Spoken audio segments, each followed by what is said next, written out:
Pineapple Fountain est le symbole le plus iconique de Charleston. Idéal pour les enfants, il n'est pas seulement permis de s'y baigner, c'est fortement encouragé.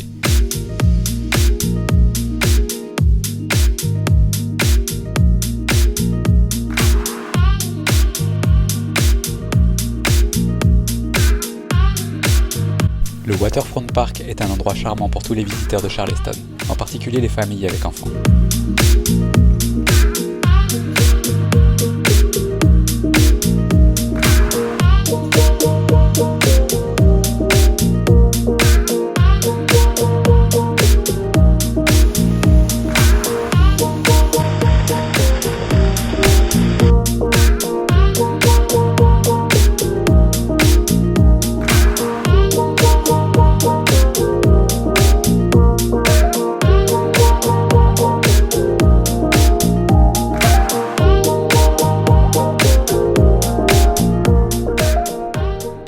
Cette église est tristement célèbre aux États-Unis pour le crime raciste faisant 9 victimes en 2015.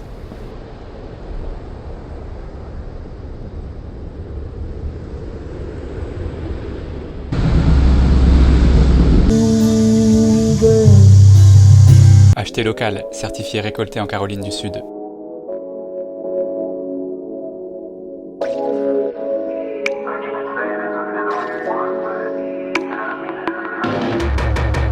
Stay up all night, gotta work now. Make up my mind and it turns round. Say that I'm fine till I burn out. Thinking this money sounded so nice. Ambush here in the strobe lights. Pay anything for the high price. This life feels like the sunny water.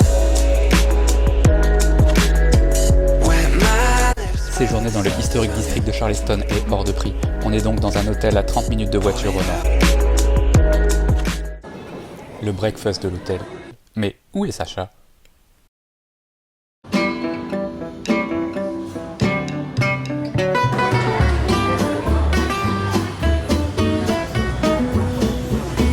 Elle est où ?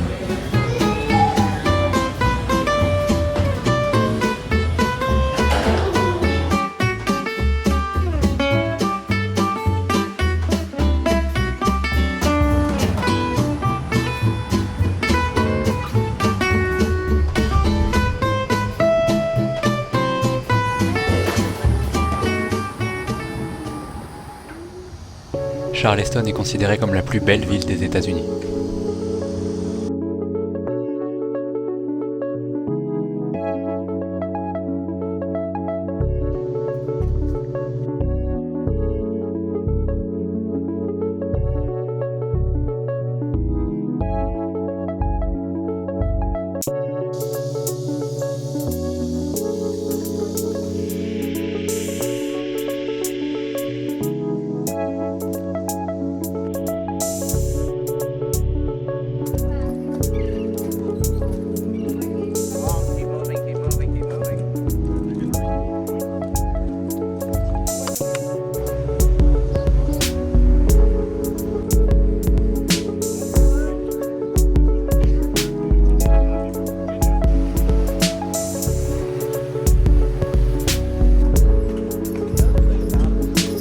Autrefois, les esclaves se vendaient sur la place publique aux enchères. Demain, nous prendrons ce bateau pour visiter le fort Sumter qui a une très grande importance dans l'histoire américaine. Mais aujourd'hui, nous visitons ce porte-avions, le USS Yorktown. Ce porte-avions a participé à la Deuxième Guerre mondiale. Mis en service en 1943, il a reçu au total 11 décorations Battle Stars durant son service. 24 porte-avions comme celui-ci ont été construits durant la Seconde Guerre mondiale.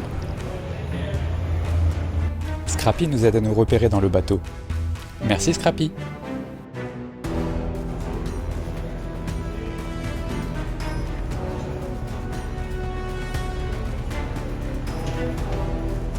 Le tour commence par la chapelle.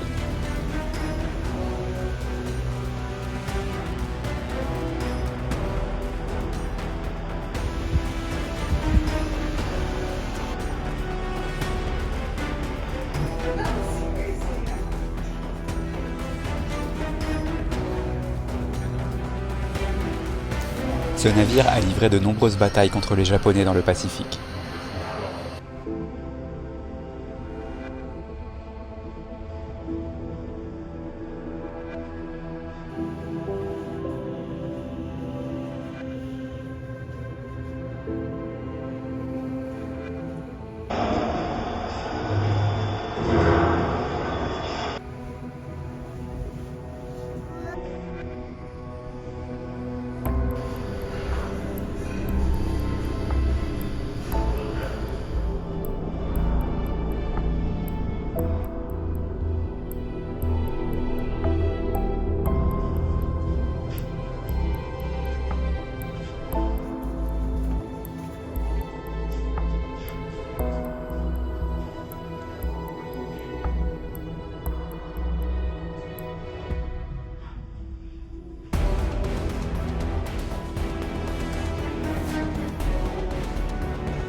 C'est vraiment impressionnant de voir la logistique d'un tel bateau.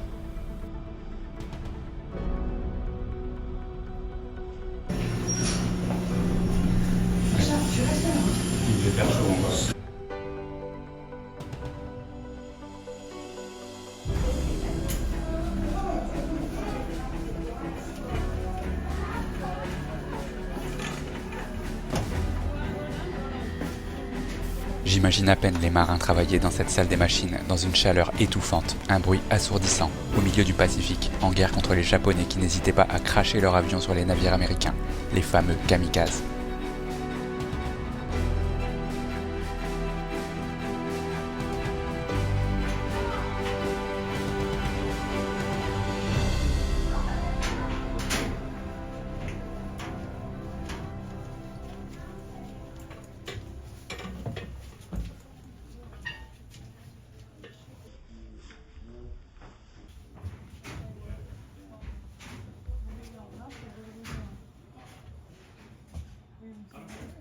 On remonte, c'est la fin du tour numéro 1, il y a 4 tours, on pourrait y passer des heures.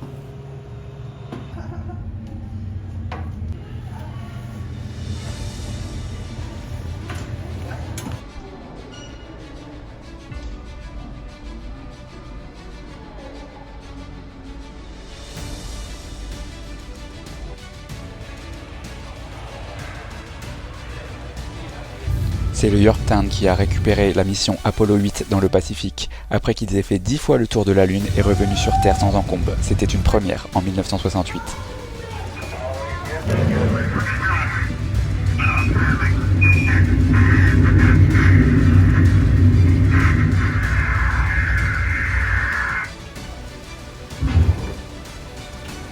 Il y a au total 28 avions historiques exposés sur le Yorktown.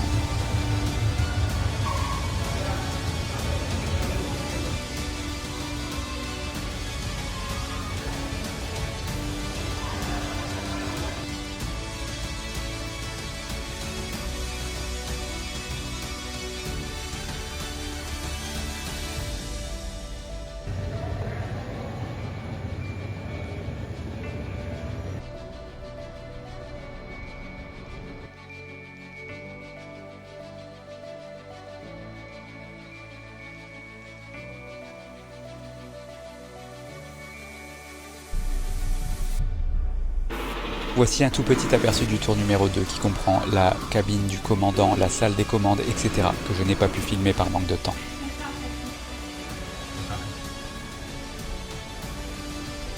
Un télégramme qui arrive.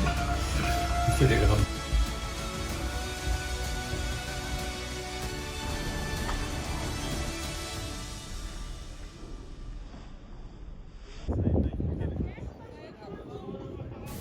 Le porte-avions est entreposé ici depuis 1975 en tant que musée. Je suis très impressionné par l'état du navire qui a aujourd'hui 80 ans.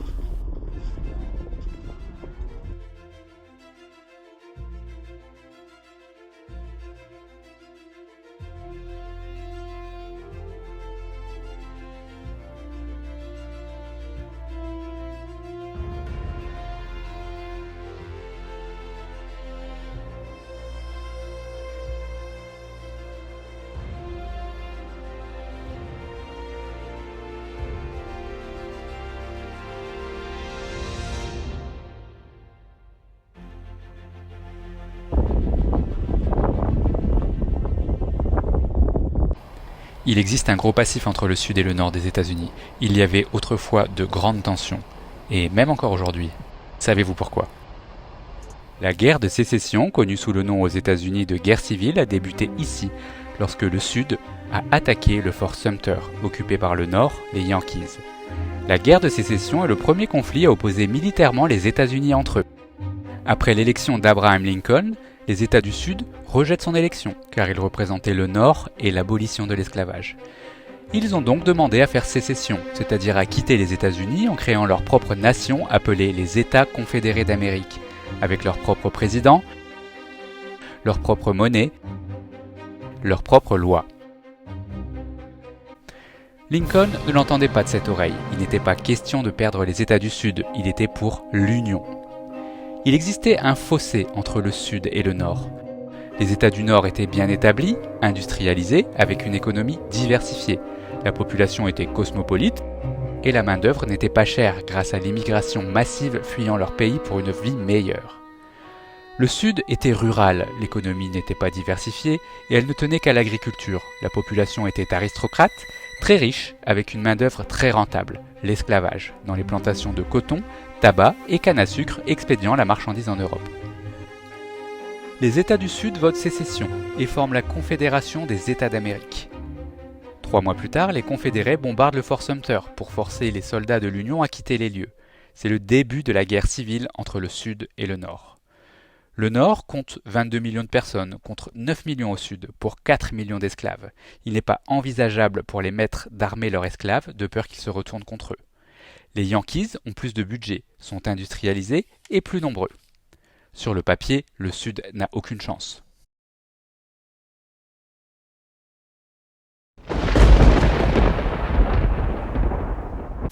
Le Sud possède plusieurs avantages. Ils combattent à domicile, ils sont nettement plus motivés que les soldats de l'Union, et leur commandant des armées est un fin stratège. Certains noms continuent de forcer l'admiration du public et des historiens, c'est le cas du légendaire général sudiste Robert Lee. Robert Lee est un officier de génie militaire. Il fait carrière depuis plus de 30 ans au sein de l'Union quand les sudistes attaquent le fort Sumter et que la guerre éclate. Robert Lee est contre la sécession, il est pour l'Union, et il a déjà émancipé les esclaves qu'il possédait. Lorsque l'administration Lincoln lui propose le poste de général afin d'envahir le Sud, dont son état de naissance, il refuse et donne sa démission. Il rejoint le Sud et est nommé général. Le général Lee est considéré comme le plus brillant général de l'histoire américaine. Il s'entoure de subordonnés talentueux et professionnels. Le déroulement de ses batailles fascine les écoles de guerre dans le monde entier. Sa bataille la plus célèbre est celle de Chancellorsville, appelée la bataille parfaite de Lee. Sur 10 jours, à la tête de ses 60 000 soldats sudistes, il met en échec et repousse l'attaque du major général Hooker et ses 130 000 soldats de l'Union, tout en gardant son armée en état de combattre en dépit de ses pertes subies. L'audace de Lee, qui divise ses troupes à des moments cruciaux face à un ennemi 2 fois plus nombreux, aboutit à une défaite très sérieuse de l'Union. Lee remportait des victoires, mais il savait qu'il perdrait la guerre. Quand un sudiste tombait, il n'y avait personne pour le remplacer. Quand un soldat de l'Union tombait, il pouvait être remplacé par 10 hommes. Lee est souvent comparé au général de l'Union Ulysses Grant, qui deviendra par la suite président de la République. Les stratégies du Nord sont très violentes. Par exemple, le major général Sherman a totalement rasé la ville d'Atlanta. Connu pour sa politique de la terre brûlée, il ne se contentait pas de gagner des batailles, il utilisait tous les moyens mis à sa disposition pour détruire. Le Nord a gagné la guerre. Lee, surnommé le renard gris ou encore le modèle de marbre, capitula. C'était le 9 avril 1865. Le 15 avril 1865, Lincoln se rendit à une pièce de théâtre et fut assassiné par l'un des acteurs, sympathisant sudiste.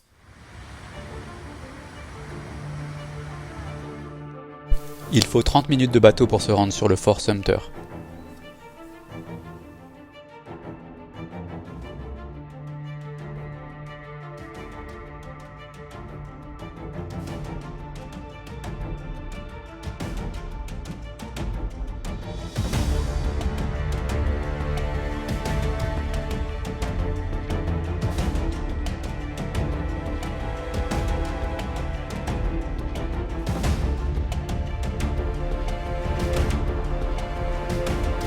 Le fort Sumter a été construit en 1812 pour protéger Charleston d'une invasion navale.